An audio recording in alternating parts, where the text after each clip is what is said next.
went straight down the middle. Then it started to hook just a wee bit. And that's when my caddy lost sight of it.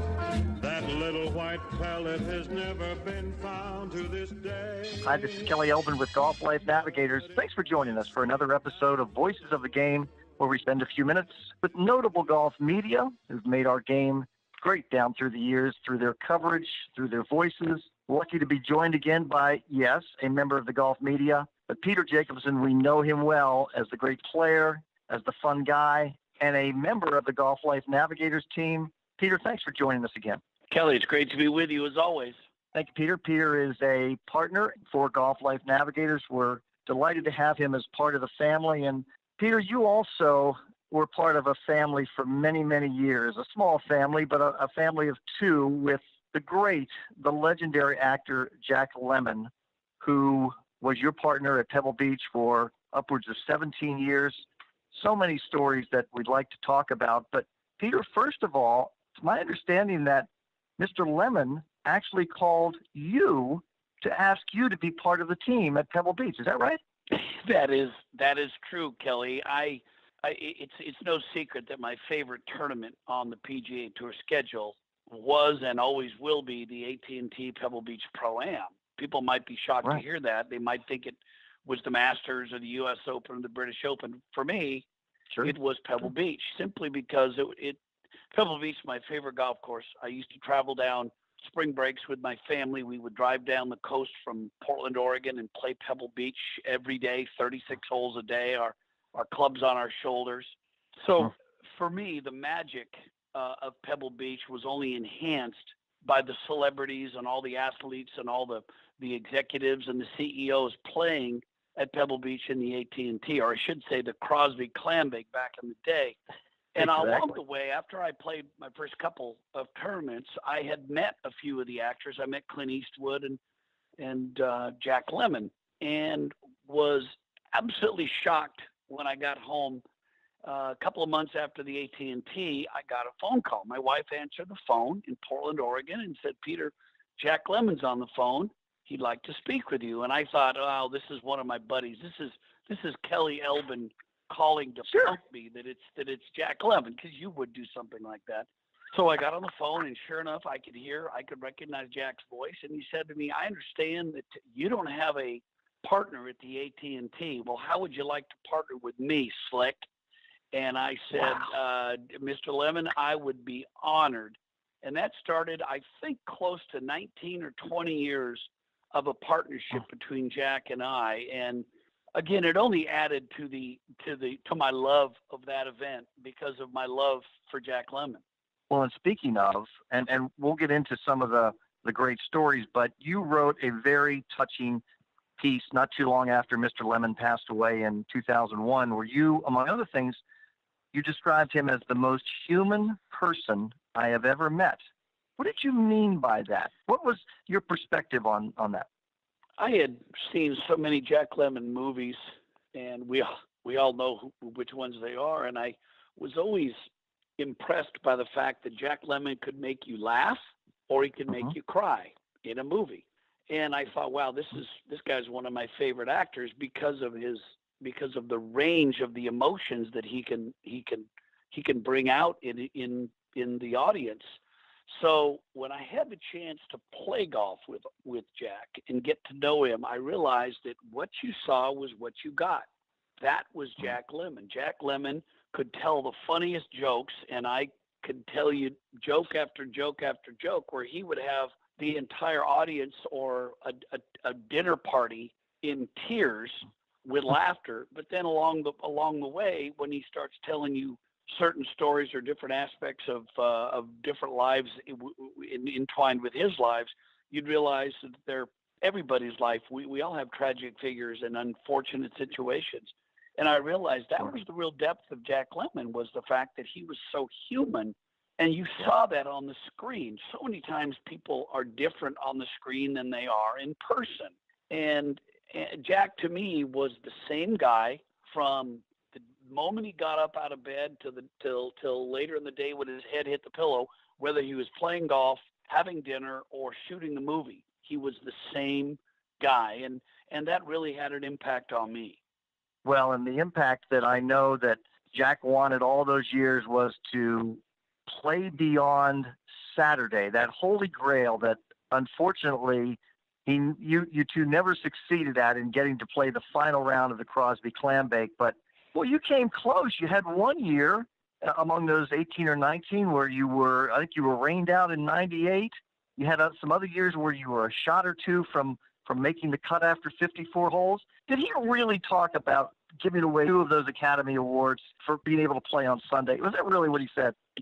Jack would say many times that he would give up one of his Oscars if he could make the cut just one time at Pebble Beach. Now, let me just go back, Kelly, and just set the stage a little bit. Every year there were about 150 teams in the AT&T Pebble Beach Pro-Am. Only 15 or 20 would make the cut. So we're talking a very small number, small percentage of the teams would make it through. So let me just say, so the odds are kind of against you to begin with. The odds are against you, but Jack was a pretty good player at times, and when he had a chance to work on his game and he wasn't shooting a movie, he could get to be pretty good. But Jack was near the end of his life. He was shooting 3, 4, 5 films a year, so he really didn't have a lot of time to practice. But you're right. We were very close, probably 3 times, to making the cut. One year we were rained out, and I think we would have probably made the cut. But the other time when I actually won the tournament as an individual, but Jack hadn't helped me enough with our team score for us to make the cut. And that was probably the biggest frustration, is he said, I had my pro play better than anybody in the week, and I still couldn't help you enough to get me to Sunday. So again, a tragic figure in a really difficult situation. 1987, Peter. Let's talk for a second about the human chain. Jack Lemmon, Peter Jacobsen, Greg Norman, Clint Eastwood. I think Pete Bender, Greg's caddy at that time. What happened? Where was it? And what was the result? It's just a classic scene. So much so that there was a poster done of it recently. There was 16th hole at Cypress Point, and Greg Norman and I had hit our shots onto the green, the long par 3, the legendary, beautiful par 3 over the corner of the Pacific Ocean. It's a difficult hole. And so Jack Lemmon and Clint Eastwood can't reach the green with their tee shots. It's kind of a par 3.5, maybe even a par 4. Yeah. So they laid up to the left. Clint got the ball on the grass, but Jack's ball was hanging in the ice plant, literally over the cliff, down 80 feet to the rocks below. So as we walked by, we kind of waved his ball off. We thought, well, we'll just leave it there in the ice plant. Nobody's going to find it. Nobody's going to get it. Certainly nobody's going to hit that shot. But Clint, being Dirty Harry Callahan character and the tough guy, he walked over there and kind of peeked at it and said, Jack, I think you can hit this. And I said, no, that's a bad idea. That's way too close to the edge of the cliff. And Norman and I were waving it off like, nope, let it go. And Clint said, I got this. So he pulled out Jack's wedge, gave Jack the wedge, and kind of started walking Jack up to the cliff. And he reached onto the back of Jack's pants and held onto his belt. And as he walked him up, kind of in a little tandem there, he turned to me and pointed at the back of his pants and said, grab onto me. So I walk up to Eastwood and I grab his belt on the back of his pants. And then Norman grabs the back of mine. So we're walking Jack slowly. We're like crab walking up to the edge of the cliff. And Jack takes a mighty swipe. And I'm telling you, Kelly, this was very close to the edge. I'm not sure any of us would get that close to even look down or to look for a golf ball. But so we've got this human chain there. Jack takes a big swing and miraculously gets the ball out of the ice plant, pops it back out on the fairway, hits it about 30 or 40 yards back out. And then Clint pulls back and we all pull back. We don't fall down like a Three Stooges thing, but we all kind of pull back and Jack's safe and we're high five in the air. And it was just, and again, it was something that happened. Crazy. It was an organic thing. Nobody planned it. but you're right. They took pictures. CBS had the cameras rolling.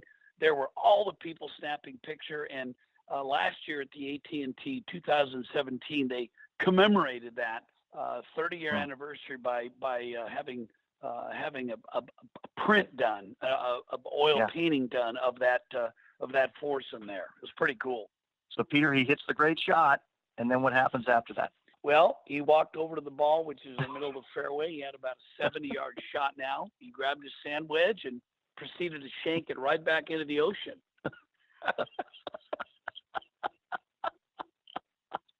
Probably where it should have belonged. Exactly where it should have been. There was another time where you literally gave him a piggyback ride. What was that all about? We were playing Pebble Beach. I can't remember the year, but we were on the backside at Pebble Beach, and I was playing really well. I don't know if it was the year that I won, but I always seem to rise to the occasion at Pebble because it's my favorite course of all time. Just being there was thrilling. And I think I birdied. I had a really good day, and I think I birdied. Maybe I birdied 10 and 11, and birdied 13, possibly birdied 15. And we got on 16th hole, and I missed the green just off the edge. And I had a little 7 or 8 iron chip and run up the back of the green to the pin, which was back left. And I hit this chip, and lo and behold, I knocked it in. It went in for a birdie. And we had been kidding each other. Jack and I had been kidding each other. He said, "Hey, partner, you're carrying me again. You're carrying me all day. You carry me every year." So when I chipped the ball in, he raised his arms and said to me, "You're carrying me again." And I said, "Okay, well, hop on."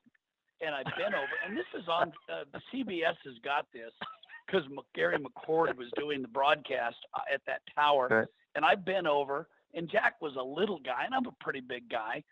And he literally just like jumped up on my back like you would give your 8-year-old grandson a piggyback ride.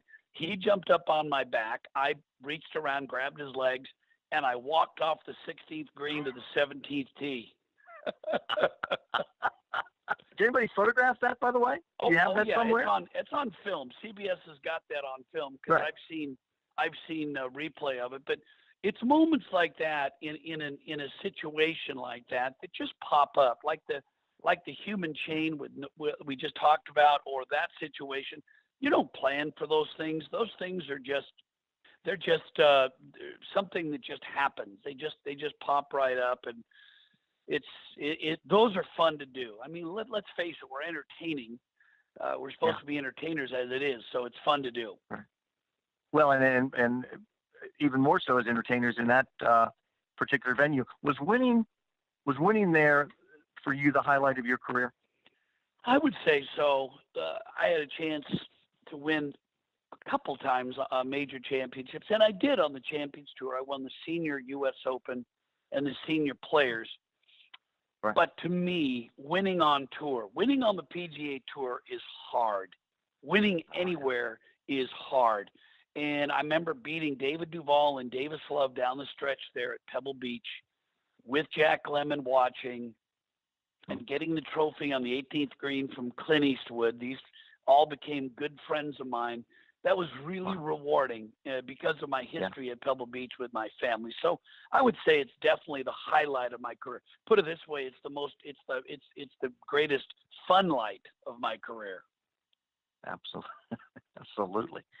We're going to close this here in just a minute. And as we close, we also did another podcast with you talking about Mr. Palmer, and there seems to be a common thread here, Peter. You also described Jack Lemmon as someone who he treats people the way that he wished to be treated. I think you would probably say the same thing about Arnold. You've always valued those kinds of people, haven't you?